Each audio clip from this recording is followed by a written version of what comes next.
Ako.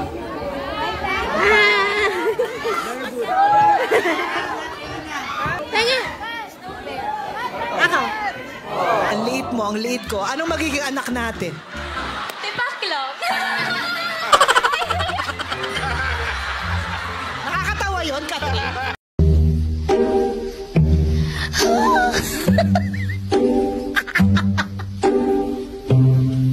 I love you po.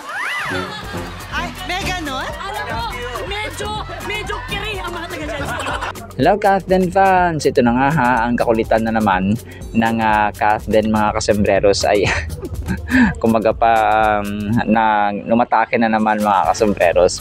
Si Ma'am Catherine, ito na ang kulit no, kasi meron siyang snow bear sa kanyang bulsa mga kasembreros kasi nga syempre parati sila nagugutuman mga kasembreros dahil sa hectic ng kanyang schedule. Kasi tuloy-tuloy simultaneous mga sombreros ang tapos nabigay siya ng snow bear mga sombreros sa fan. Ang kulit no, ang kulit ng inyong box office king. Tapos si Pops Alden naman ay itong sila ni Mama Ten doon sa may video pa. Tapos naka-focus yung yung camera sa may dimple. Sabing gano'n ng caption dito. Tapos biglang para sinakal na ni Pops Alden si Mama Ten, pero lang parang pa-joke lang mga kasembreros. Tapos ito si Pops Alden kahapon, para pagod na siya no, stretching muna siya at saka nakaupo mga kasembreros kasi nga magtatakbo sila mga kasembreros no. Ang kanyang number ay 10010,007. So ang kulit ng inyong box office king na nakaupo mga kasembreros. And then kahapon part pa ito ng kanilang morning or jogging routine mga kahapon. Spotted na tumatakbo ang inyong pamansang bay mga kasembreros. If I'm not mistaken sa Makati sila dito mga kasembreros tumatakbo. Tapos picture with Barbie no, nandun sila Barbie, and then si dito si Napoles, Jed Napoles ba ito? And then birthday si Dasuri Choi pala no, yung isa nilang kasama sa pagtatakbo mga kasembreros na kasamahan ni kasi birthday kahapon ni Dasuri Choi. Parang binati siya or parang sinurprise mga kasembreros. Tapos nagulat siya no. Si Dasuri Choi ay kasamahan nila sa Itbulaga mga kasembreros. If I'm not mistaken, si Dasuri Choi ay hindi, kasi sila Isko Moreno pala sa GMA dati no, na kasama kasi nga nag-separate yung sila Tito Vic Soto sa TV5, pero magkakilala ito sila mga kasembreros. Tapos ito no, ang kulit lang kasi siya sa alin kinagat yung kanyang parang number yata ito no, na sa pagtakbo mga kasembreros.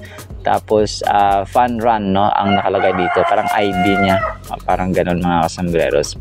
And then ito no, sobrang kulit ito mga kasembreros kasi yung parang picture, hindi ko alam kung parang libro ba ito o parang journal na nakalagay dito, Alden Richards in my own words.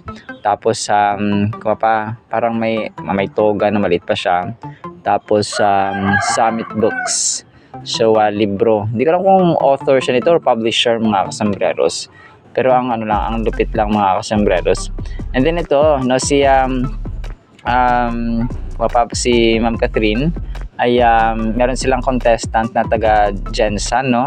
Sobrang kulit ito mga kasembreros at sobrang lupit nila. NDDU Generals, napa-standing ovation sila dito mga kasembreros, sobrang lupit. Sobrang kulit dito si Ma'am Melay no kasi nga taga Jensan. Sobrang lupit mga sasapayan na pang wow talaga ang mga judges dito mga kasembreros. Tapos ito na sobrang ganda ni Ma'am Catherine dito, kaka-post lang ng admin, but if I'm not mistaken ay medyo throwback ito, naka white siya, para siyang queen mga kasembreros. Tapos behind the scene ng ng kanyang photo shoot o mga kasembreros. And then ito, may isa silang contestant din na sobrang lupit nito mga kasembreros. Para siyang nag-acrobat, pero yung acrobat niya ay merong meaning, merong mensahe. And then dapat 20 25 backflips ang ginawa niya. So first time daw nilang nakita nilang kakulitan nga ni Ma'am Catherine at saka ni Mama Eugene dito. Sabi ni, kasi parang nagpapahiwatig na pangarap ko ibigin ka Eugene, sabi ng contestant, si Jessie J. Tapos sabi ni hindi po tayo pwede kasi paano pang magkaanak tayo, parang ganun. Maliit ka, maliit ako. So ano na lang sabi niya tipaklong, sabi ni ano yung magiging anak natin, sabi ni Box Office Queen, di tipaklong. Kasi prior to that, sabi ni Eugene na tipaklong ka ba, yung totoo, may lahi ka ba tipaklong, sabi ng ganon. So sabi naman yung sabi niya kung magkakaanak daw sila ay sabi ni Ma'am Catherine tipaklong. Kaya sabi ni Ma'am Eugene, nakakatawa yun Catherine. Sabi nga, sobrang kulit ang dalawang to. Tapos si Ma'am Catherine, sobrang kulit ng kanyang tawa dito, mga pang-inis na cutesy pa din mga kasombreros, no? And then ito, kahapon nga ay nag-guest ang inyong nagkaroon siya ng lunch o launching ng kanyang bagong show mga kasombreros, si Pops Alden sa All Out Sundays, no? Kung saan ay nagpahiwatig siya ng kung ano yung magiging takbo ng kanyang bagong show. Sa June pa pala ito mga kasombreros, no? Kasama niya, sabi niya dito para siya, so Stars on the Floor ang ang title pala, no, ng kanyang show mga kasombreros. Tapos parang labanan ito ng mga stars at saka ng mga influencers, mga sikat mga kasombreros sa industriya. So parang kabilang dito, so siya yung magiging host. So kasama dito yung mga judge na sina Marian Rivera, si Pokwang, tapos si J. Joseph Roncesvalles. So si J. Joseph Roncesvalles, isa sa mga main choreographers po ng SB19. Sobrang busy na inyong Pops Alden mga kasombreros. So yun lamang po sa ating Captain Items pero babang pa kasi sobrang dami nating updates mga kasombreros. Sana pa ipangyan po natin ang Word of God. Para po sa ating Word of God ay sobrang ganda po nito mga kasombreros. Ang title natin, Di Mo Ba Alam? Isaiah 40 verse 28, Have you not known? Have you not heard? The Lord is the everlasting God, the creator of the ends of the earth. He does not faint or grow weary. His understanding is unsearchable. Sa Tagalog po, hindi ba ninyo nalalaman? Di ba ninyo naririnig? Na itong si Yahweh, ang walang hanggang Diyos, ang siyang lumikha ng buong daigdig. Hindi siya napapagod, sa isipan niya'y walang makakaunawa. So ito mga kasombreros, ang verse na ito ay gentle, firm at solid reminder po sa atin ng everlasting nature ng Panginoon. Pag sinasabi natin everlasting, walang katapusan, no?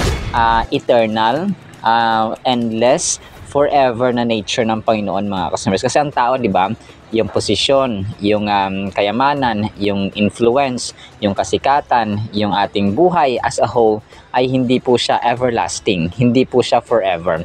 Pero sa kabilang buhay, meron po mga kasombreros. Pero dito sa mundong ito, everything is fleeting, kumaga pa temporary. God stands as the unchanging, eternal source of strength and comfort in a world where everything is temporary and constantly changing. So gaya na mention ko po, ay constant ang change dito sa mundong ito. But God is constant and He is never changing. No matter how tired or weary we may feel, we can find solace in knowing that God never grows tired or weary. Tayo lang po mga tao, mga kasombreros, ay napapagod, no, sa pang-araw-araw nating pamumuhay, yung mga ginagawa natin araw-araw, napapagod tayo, no? Talagang literal sa atin, merong physical tiredness, may emotional tiredness, may financial weariness, no, pag hindi stable ating finances, yung ating mental, yung ating pag-iisip mga kasombreros, yung ating lahat ng aspects natin na maging relationships, na social na aspect natin, no, yung ating patience for example, pag nawala na, so naapektuhan ng ating relational aspect mga kasombreros. And that's pretty normal para sa ating mga tao, but sa kay Lord mga kasos, hindi po. He's always there to provide us with the strength and endurance we need to navigate through life's challenges. So sabi dito, have you ever felt exhausted and drained facing obstacles that seem insurmountable? Nakaranas ba tayo mga kasembreros na mga challenges, mga nakakapagod na obstacles, problems, and trials sa buhay? Definitely yes ang sagot. Turning to a higher power in those moments can renew our strength and give us the energy to carry on. So ang gagawin natin mga kasembreros, no, turning on to someone higher in power and eternal mga kasembreros, and that is God. So yun ang gagawin natin, so we can draw from His infinite well of strength and find the resilience to face whatever comes our way by placing our trust in God. So kung na gaya na mention ko nakaraan ay infinite well, yung kanyang balon ng pag-ibig, balon ng pag-asa, ng pananampalataya, balon ng pasensya, balon ng mercy, ng pagpapatawad, balon ng humility, lahat ng mabubuting asal at mabubuting ugali, attitude mga kasembreros ay nandun sa kanyang eternal well, no, forever at saka infinite well mga kasembreros, kalakasan, pag-ibig, no, ang pag-ibig kasi talaga, yun talaga may ibabaw dapat, kasi kapag nawalan tayo ng pag-ibig tapos sumalok tayo sa Panginoon ay marirenew, kumbaga marirefresh mga kasembreros ang ating pong pag-ibig na magagamit natin sa ating mga anak, asawa, kapatid, no, ating magulang, and so on mga kasembreros. Reflecting on this verse, how do you perceive your own challenges in the light of God's eternal nature? So paano natin to gagawin?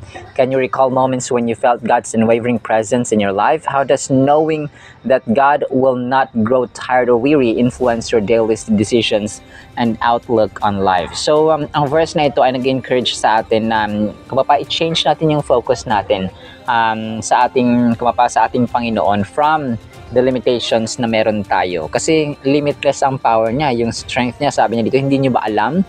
Hindi niyo ba alam? So that means na, yung kanyang power, yung kanyang strength po, ay eternal in nature. Hindi yun nagbabago mga kasembreros. And ang verse na ito, Isaiah 40:28, ay nag-invite sa atin na magtiwala, no, sa everlasting strength at wisdom, fostering a deeper, more resilient faith. So yung pananampalataya natin mga sis, no, laki pa natin ng ingredient ng pag-ibig, ng pag-asa, ng humility. Kung kaya ako po ay talaga nagbabahagi ng good news mga kasembreros ng salita ng Diyos in humility, kasi even I'm not worthy mga kasembreros na mag-share ng gospel kasi hindi tayo perfecto, pero may mga calling kasi tayo, may mga purpose tayo sa buhay natin na ikaw teacher, ikaw engineer, ikaw farmer, ikaw tiganto, ikaw tigan. So may ganun po tayo, okay? Kasi hindi pwedeng lahat teachers hindi lahat pwede doktor kasi wala na pasyente. So parang ganun so hindi pwede lahat naging farmer kasi wala nang sa opisina, no, wala nang gagawa wala nang magtitinda. So parang ganun mga sis, no. And that also reflects the variety or the kindness of God na bibigyan tayo niya ng kanya-kanya at iba-ibang talent mga kasers, iba-ibang skill at role sa mundong ito. Pansin natin yung mundong ito na isang malaking bahay, no? Kanya-kanya merong functions, kanya-kanya may role mga kasers, and every function is important. Every role is vital. Furthermore, the verse also emphasizes that God gives power to the weak and increases the strength of the powerless. So kung tayo po ay mahina ngayon, that's the right time na tayo po ay dumulog, tayo po ay lumapit sa Panginoon. Tayo ba ay nanghihina sa patience, naubos yung patience natin, tayo ba ay naubusan ng lakas, naubusan ng pag-asa, naubusan na ng reasons para magpatuloy sa ating buhay. Yan po ang time, no? That's the right time. This is the right time mga kasembreros para lumapit sa Panginoon, kasi He is reminding us one more time na yung kanyang strength, yung kanyang power, yung kanyang love ay infinite, walang katapusan and unchanging. So as a sort of application mga kasembreros, yung Isaiah 40:28 ay ultimate power source natin, never running out of energy. So ang ating Panginoon po ay hindi siya battery na lalobat, hindi siya tao na nauubusan ng ganito, nauubusan ng ganyan. Siya po ay Diyos, no? Kasi Diyos siya, tayo po ay tao, as simple as that mga kasers. So He's never changing and He is eternal. His strength, lahat-lahat, no? Tayo po ay nauubusan, siya hindi. That is why we draw near to Him mga kasers to ask and pray for the things that we need. hindi lamang material things, but most especially yung mga intangible, mga kasunod na nature. The Lord, like a tireless mentor, a caring parent, never grows weary and understands more than we ever could. Dive into that well of strength and wisdom for every challenge you face. Okay? Yan lamang po mga kasambresa, na mapapagpalaan po tayo ng pag-ibig, pananampalataya at pag-asa in the mighty, holy, sweet, magnificent name of the Lord Jesus Christ. And everyone said, Amen and Amen. See you sa next time po mga kasambresa, and paalam po.